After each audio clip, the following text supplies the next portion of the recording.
Hello, Jackets fans. Welcome to Boom and Gloom, where I talk about the boom, the good, and the gloom, the bad, of Columbus Blue Jackets hockey. I am so happy to be talking to you today. I'm your host, Anthony. It has been a while. Now, you might know me as Whaler Jacket on social media, and as I always say, I am Ohio's longest suffering hockey fan. A Whaler fan growing up, and now a Jackets fan. I challenge anyone to prove me wrong. I am the longest suffering hockey fan in Ohio. So prove me wrong if you feel differently. I'd love to hear it. And I'm back after a long summer layoff. The last time I recorded, Patrik Laine had just been traded to the Canadiens. I was going to record an episode later in the summer, but after the tragedy of Johnny Gaudreau and his brother, I just didn't have it in me. You know, I didn't feel like getting on here and talking hockey. Time has passed, and with the Jackets season starting this week, I just felt like I was ready to get back into it with this podcast. So here we are. And if you're new here, thank you. Thank you for listening and giving my humble podcast a shot. Why do I do this? Fame and glory. No, kidding. No, I certainly do not do this for fame and glory. All right, I do it because I love to talk about the Jackets and I love to talk about hockey in general. And being completely honest, I live in Troy, Ohio. Not exactly a hockey hotbed. And I don't really have friends that I can talk about the Blue Jackets with. So this is my outlet for that, all right? This gives me the chance to talk about the Blue Jackets and talk about hockey. I'm not an expert on the Blue Jackets, and I will never pretend to be. I am just a passionate, long-suffering fan who enjoys, ranting and raving about his favorite team. So here we are. So again, thank you for listening and making me feel like what I have to say is relevant in some small way. So the season begins in Minnesota this week. And what a summer it has been.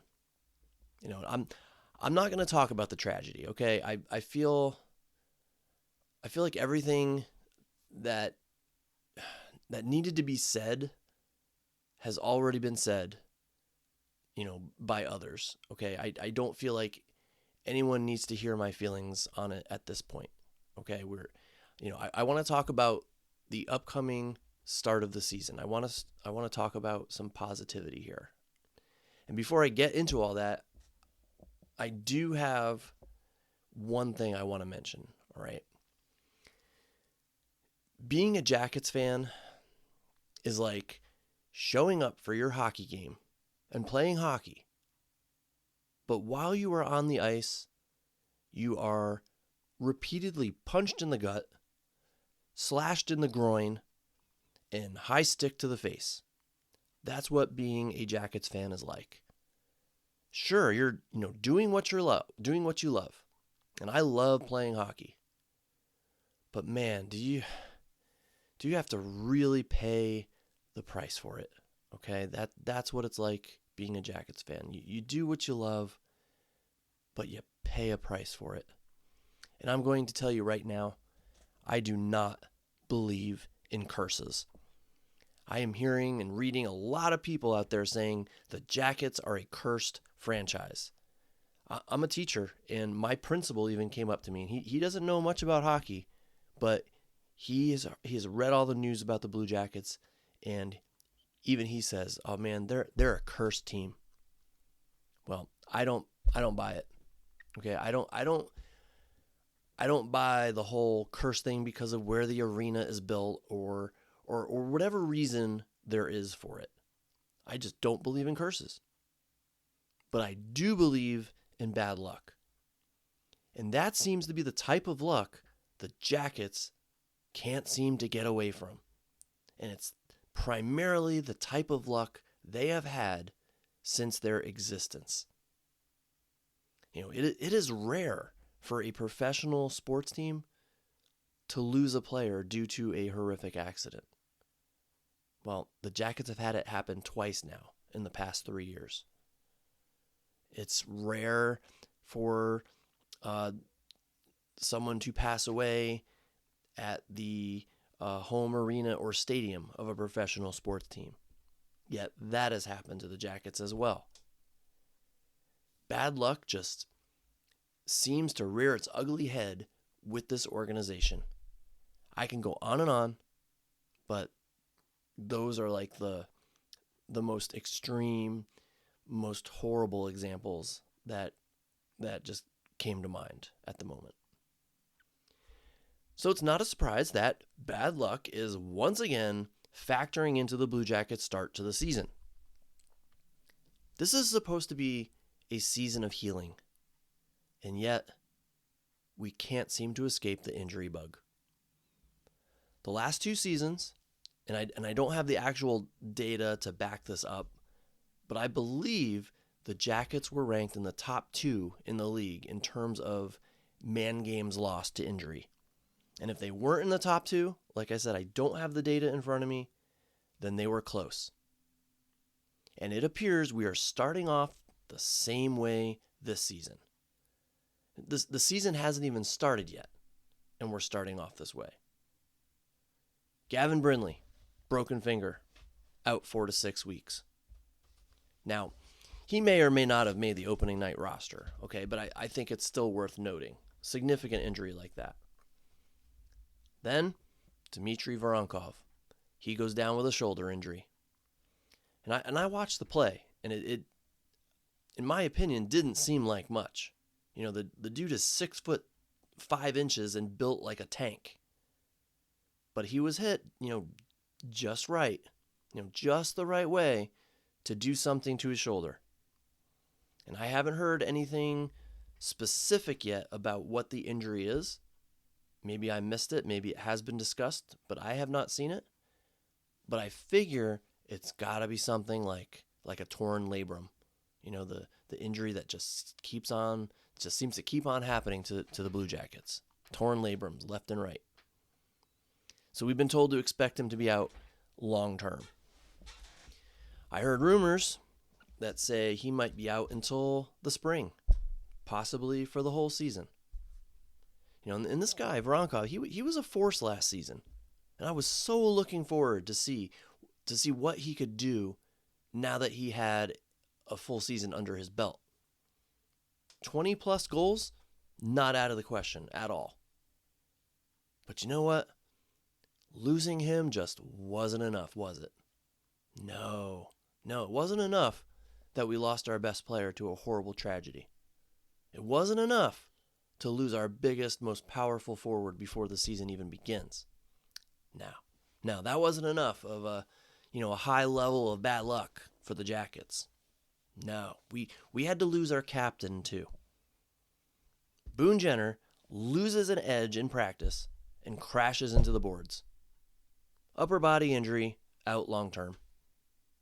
No timetable yet for that return either, but from what I've read, it's pretty serious. So, in just a couple of months' time, the Blue Jackets have lost 3 of their top 5 point scorers from last season. Johnny was first, of course, last season. Jenner was 4th. Voronkov was 5th. Combined, that's 52 goals. That's 129 points subtracted from the lineup. That's a lot to replace in terms of points. But even more in terms of heart, tenacity, size, and of course leadership. The tragedy was bad enough. But in typical Blue Jackets fashion, it's now even worse. I was truly expecting the team to, rally together this season. Johnny's passing would, kind of serve as like a catalyst. This win for Johnny mentality. Play the game as Johnny would play it. And I expected Boone to lead that charge.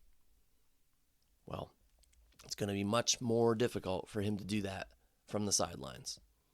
Just another gut punch for the Blue Jackets and their fans. And yet, I have to say, maybe I hate to say it, but I say, I find myself excited about the season. I'm excited that I get to watch the Jackets again. I'm excited that we have NHL hockey again. Why? Because I'm nuts, maybe? I don't know, maybe. But also because we go into the season without expectations. If the team sucks, well, that's kind of what's expected, okay? It's a team coping with a terrible, terrible loss. It's a team who lost 3 of its top 5 scorers from last season.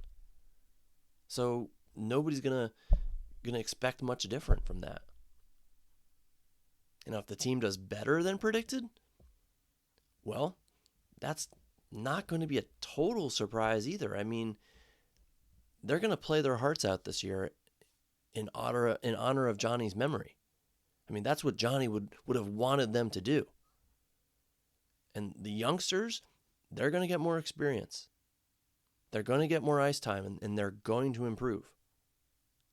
Now, I'll say my final, overall prediction for the season for the end of this episode.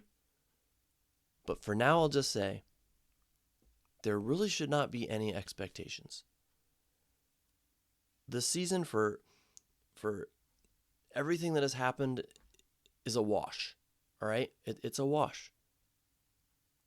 Let's let the kids develop. Let's let the new coach teach his system. Let's let the new GM truly see what he has in Columbus and in the pipeline. And as fans, let's just try to enjoy seeing our favorite team on the ice again. There are going to be some really bad nights this year. I could just feel it. There's going to be some bad nights. But I also feel we're going to see some really good things as well. Now, if you've listened to my podcast before, recent episodes, you already know I am a huge Dean Evason fan. He was my favorite player growing up, and to see him again, once again associated with my favorite hockey team, I am giddy. I am just giddy about that. And I'm eager to see who is going to step up in the face of all this adversity and how Evason is going to lead them. So with that, let's take a look at the Jackets' opening night roster. Now, obviously this can change, but I am going by the most recent predictions that have been posted on Twitter. Aaron Portzline put it out there, some others. So, kind of based on what the lineups were in training camp and then some of the exhibition games. So let's take a look. First line. The first line is going to be Sean Monahan centering Kirill Marchenko and Yegor Chinakhov. I'm okay with this. Marchenko is arguably our top goal-scoring threat right now. And Monahan is a reliable, experienced number 1 center. So it makes sense that those two are on our top line. Boone was supposed to be there as well, but obviously with the injuries, he cannot. So Chinakhov gets a chance to prove he belongs on that top line. And he certainly showed some potential last season. But I just have to wonder about the chemistry. Does that line need more of a playmaker? Like Kent Johnson, for example. Now, I am by no means saying Kent Johnson is ready or worthy of being a top line player right now. But I am saying, what other options do we currently have? Who else on the team has elite playmaking capabilities? There really is a glaring hole now that Gaudreau is gone. And I view Chinakhov and Marchenko as primarily shooters, not playmakers. So if I look at the team and think, okay, who are our elite playmakers? And Kent Johnson is at the top. I mean, he has got that hockey IQ and the playmaking ability.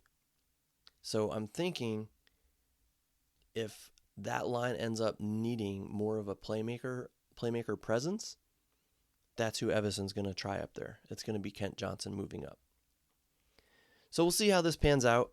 Very eager to watch this line in action. I'm eager to see how Monahan acts, like how he is able to overcome the death of his best friend. And I'm hoping that he plays some inspired hockey. I'm hoping that he's able to really overcome the loss and enjoy himself in Columbus. I mean, he was expecting to have his best friend there, and now he doesn't. So, we want him to be happy. We want him to be happy on the team, happy he has come to Columbus. So hopefully he'll find that happiness. Hopefully he'll find that joy and be the player that the Jackets need him to be. Now the second line, we have Adam Fantilli centering James Van Riemsdyk and Kevin Labanc. I have to say this line has me raising my eyebrows just a little bit. I would like to see Adam Fantilli. Well, first of all, I'm glad that Adam Fantilli is being put at center, and I'm glad he is being given the second line role, because I think that's where he should be. He's going to be second in line, learning from Monahan. But I would like to see Fantilli playing alongside someone a little more dynamic. All right. Now, I'm not trying to put down JVR. I'm not trying to put down Labanc. But I was hoping to see Fantilli playing and developing chemistry with someone with a little more creative upside, like Kent Johnson. And I know this is making me look like a huge KJ fan, but I'm not. I mean, he just is fitting the example I'm looking for here. I'm just thinking of styles. Van Riemsdyk offers more of a stand in front of the net front presence, I think it's called. He was a fourth liner on the Boston Bruins last year. So having him as our second line winger doesn't exactly fill me with super high expectations. Fantilli has the size and the kind of power forward look to him. It seems like he would be better off with someone who's a pure passer, a pure playmaker. I will completely admit, I am not familiar with Labanc's game at all. All right, at all. The only thing, I saw a couple of highlights of him at the New Jersey Devils camp this season. So I was able to see him. He had a hat trick in one of the preseason games. I saw that, but that's the extent. So for all I know, he could be exactly what that line needs. I just don't know. That's, a textbook wait and see approach. We'll see what happens with this line. Third line, we have Cole Sillinger centering Kent Johnson and Mikhail Putia. Now Putia, and I think I'm saying his name right, Putia is the shocker here. He played for the Jackets last year for one reason only: all the injuries. The Jackets needed bodies, so they brought him up for Cleveland, and he played quite a few games for them. But this is different. Putia earned this with a great camp. So now we have to see what he brings to the table. Cole Sillinger had a bounce-back year last season and seems poised to take another big step forward. Kent Johnson has apparently healed up. He had that shoulder surgery. And from what I've heard, he put on a good 20 pounds, assuming 20 pounds of muscle. I mean, that's significant. This line is the line that I am most intrigued with and the one I'm most excited to see this year. There's just a lot of questions to be answered, a lot of potential. So, and granted, there will be, most likely a lot of movement in the top 6, so things can change. But until those moves happen, I'm going to say that this is the line. This is the one that I want to see, and I want to see what they can do. Very interested to see what happens with that line. Now, the fourth line, we have Sean Kuraly at center with Matthew Olivier and the newly claimed from the waiver wire, Zach Aston Reese. Now, Kuraly is a fourth-line mainstay. He's a solid veteran playing where he should be. Matthew Olivier only seemed to get better and better last season and really seemed to play with just a ton of heart. And I'm just very happy to see him earn a solid roster spot rather than, act as the 13th forward who plays here and there and only when needed or when there's an injury. I like him in our lineup. I want him in our lineup. He's just a stand-up dude. He's fun to watch. He brings it every single night. So I'm glad with Olivier in that fourth line role. Now, I have to admit, though, my knee-jerk reaction to Aston Reese is, what are they thinking? They sent down James Malatesta to give this guy a roster spot. And I looked up his career stats, and they are nothing special at all. This guy is a career-long tweener. Okay, I don't know what the term is, but he's someone who's played his entire career between the NHL and AHL. He is a fringe NHL player at best. And you give him a roster spot over James Malatesta. Malatesta, I thought, proved himself last season. He proved that he could handle fourth-line duties. And he's young. You want to give him lots of experience. Especially since this is a season where the Jackets are not expected to fight for a playoff spot. So this is a head-scratcher to me. I would much rather have someone like Malatesta be given an opportunity rather than a cast-off waiver wire pickup like Aston Reese.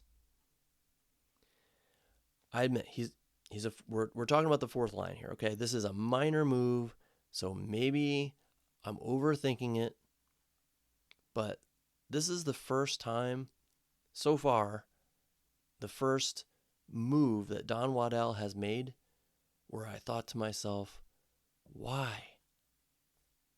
So hopefully I'm proven wrong. I just didn't think it was a necessary signing. Play the kids. Let them develop. Play Malatesta. Malatesta should be on that fourth line. And if not, you have Dylan Gambrell who can play there as well. I just don't get going out and signing the type of player that Aston Reese seems to be. But again, hopefully I am proven wrong. On defense, the starting pair seems to be Zach Werenski and Ivan Provorov. This is very surprising to me. I would have bet money on Werenski and Severson being our starting pair. Instead, Severson is on the second pairing with another surprise. Christensen. Jake Christensen is our second pair D-man. Now, come on. Be honest. All right. How many people out there had Christensen making this team? If I had asked you over the summer who you thought were going to be the Jackets' top 8 defensemen this season, would you have said Christensen? If you were being honest, you did not. Okay, this was a big surprise. And again, I haven't watched much of the preseason and none of the camp. So, I don't have a whole lot to go on here. I'm just assuming that Jake played out of his mind and really made a good impression on Dean Evason and the coaching staff. So, we'll have to see how this plays out. And then on the third pair, we have Erik Gudbranson and Jack Johnson. I'll be honest with you again. I have really grown to like Erik Gudbranson. When he first signed with the team, I was like, what are you doing offering him that contract and that term? But my tune has changed. I am really happy that he is a part of this team, and his contract doesn't bother me. I think he's a great person and a decent defenseman who plays a style that we need. He's a stay-at-home defender, plays physical, and will not back down from a fight. I think he is just fine on that third pairing. But what I don't think is fine is having Jack Johnson on that third pair. A few moments ago, I mentioned that signing Aston Reese was the first Don Waddell move that I disagreed with. Well, I forgot about Jack Johnson. Okay. I'm not a big fan of the signing of him. I understand the desire to have another veteran. I get that. But at the same time, I am just not pleased that he is taking a roster spot from 3 other defensemen: David Jiricek, Jordan Harris, and Denton Mateychuk. In my opinion, Jack needs to be the extra defenseman. He needs to be the 7th defenseman. He needs to be sitting and acting as the extra defenseman who can come in when there are injuries, who can kind of mentor the young ones and come in if the coach wants to give another defenseman the night off for whatever reason. One of those other 3 should be in the starting lineup, in my opinion.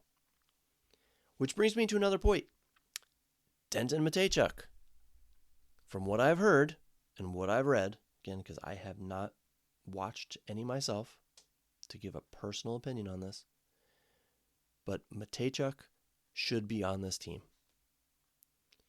But I guess he's the odd man out because of his contract. He can be sent to the minors without waivers. So he was.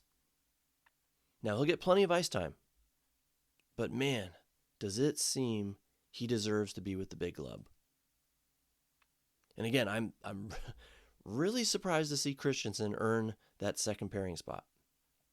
We'll have to see if he proves himself to be the better choice above Harris, above Jiricek, above Mateychuk.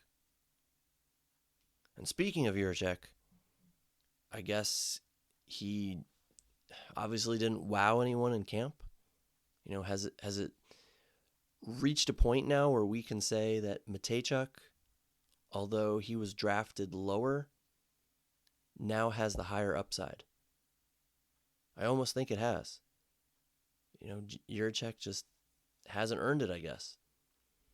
And as for Harris, I can't say I know much about him, but I understand the Jackets don't want to send him down because they'd have to expose him to waivers and risk losing him, which would mean trading Patrik Laine for nothing.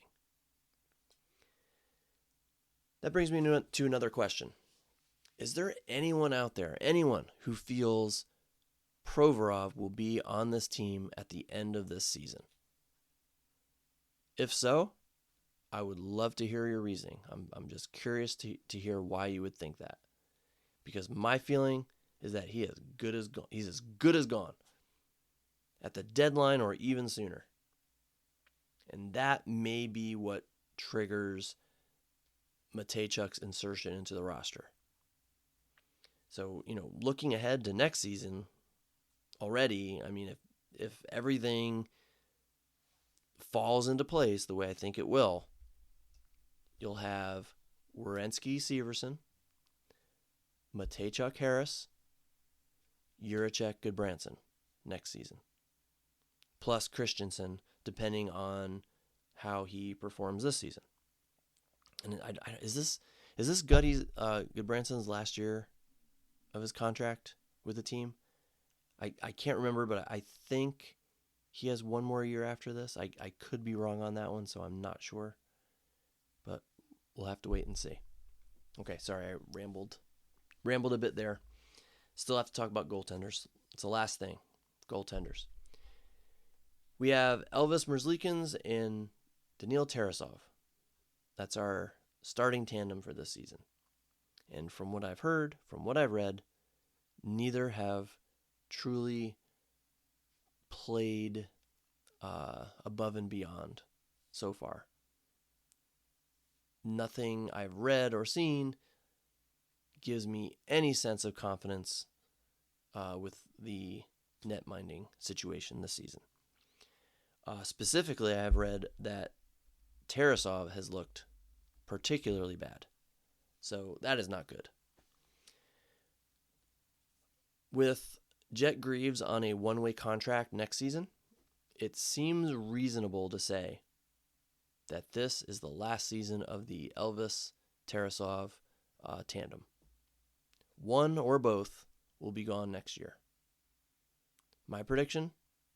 With the huge amount of cap space the Jackets have, Waddell makes a trade that includes Elvis at some point. Jackets will retain part of his salary or take on a bad contract to, kind of sweeten the deal that's to be made. And Tarasov, I just don't know. I just remember years ago reading about, Elvis is coming up. He's going to be like the next starter for the Jackets. But that Tarasov, wait till he gets here because he's really going to be the good one. And just hasn't happened. So that's my roster breakdown. Now, as promised, my prediction. Here it is. We're in for a rough season. As much as I want the Jackets to rally around the tragedy that happened and perform far above expectations and just be that feel-good story of the year, these are the Blue Jackets we're talking about. Bad luck follows them everywhere. So what are the chances of that actually happening? We can't seem to have nice things. And I'm sorry to say that, but, 24 years of existence now? 24 years of this team, and that's what this has become. I mean, I just don't have the hope for it. I would love to be surprised, to be pleasantly surprised. And we have the whole league now basically is cheering for us. The whole league has kind of, fans of all the other teams are saying how, the Jackets are going to be like their second favorite team this season because of what happened. They recognize how terrible of a situation this is. And, I appreciate that. That's awesome. We have everybody pulling for us. No, I don't think anybody wants us to fail this year. I don't think there's anybody out there who is going to say, yeah, after what happened, I'm glad. I want the Blue Jackets to suffer more. I don't think anybody's saying that. So yeah, it would be amazing. It would be amazing if the Jackets kind of surprised everyone and exceeded expectations. But I don't know if that's going to happen. I just don't see it happening. And I originally thought towards the beginning of last season that the Jackets would show some vast improvement this season. And then next season, So the 25-26 season, that would be the year they'd be challenging for a playoff spot. Sadly, I think the loss of Gaudreau and the injuries to Jenner and Voronkov, that they've stalled that plan. I don't think there will be a vast improvement from a standings point of view. Okay, some improvement, definitely. Okay, but if you're talking number of points in the standings, I just don't see it. I don't see a huge jump this year. The young players will develop more, but I still see us finishing last or close to it in the conference and getting a top 5 pick in the draft again. And I hate saying that. I really do. But that is what my gut is telling me. And I sure hope my gut is wrong. But I'm trying to be realistic, okay? I'm trying to, not get my hopes too high. Regardless, though, I think it'll be an exciting year. New coach, new GM, new television play-by-play announcer. Okay, yeah, we'll get to see, hopefully, Fantilli, Sillinger, Johnson, and some others develop more. Then, next season, with a huge amount of cap space, maybe Waddell will use it to make a splash. Get a big name signing or a big trade. But I'm going to keep my hopes in check this season and just try to enjoy it. We as Jackets fans, we have been through so much this summer. More than any fan should have to go through. So now, my feeling is hockey season starting. Let's just try to enjoy it. Don't expect a lot of wins. Just try to enjoy it. And when it happens, when the wins happen, appreciate them, enjoy them. Maybe, just maybe, we'll be surprised once in a while. Now, a couple of non-Jackets items before I go. First of all, congratulations to the Utah No Names for their opening night win. Good on them. I still wish they decided on a name, although we all know and have known from the start that it's going to be the Yetis. I mean, I will be utterly shocked if it's not the Yetis or the Yeti, however they decide to write it. But I am glad to see excitement and a packed NHL-sized arena for their first game. That was great. I found it very odd, though, to see the camera shots of the cheering fans, almost none of which were wearing team gear. Usually you see the crowd and they're decked out in all their team jerseys and t-shirts and sweatshirts and such. It was just a weird sight to behold. There's not, not a whole lot of merchandise to buy right now. And that will, of course, change in time. More merchandise will be made available. And once they get a darn name. Yeah. And one more thing. Patrik Laine. God, you got to feel for the guy. I mean, injury after injury. He finally comes out of the player assistance program. He finally gets his wish for a change of scenery. And then, bam, injured again. The only silver lining is it could have been a lot worse.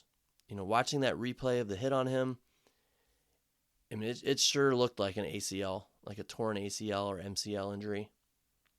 Thankfully, it was just a sprain, I believe. I think that's what they said it was. And he will only be out a month or two with a little luck.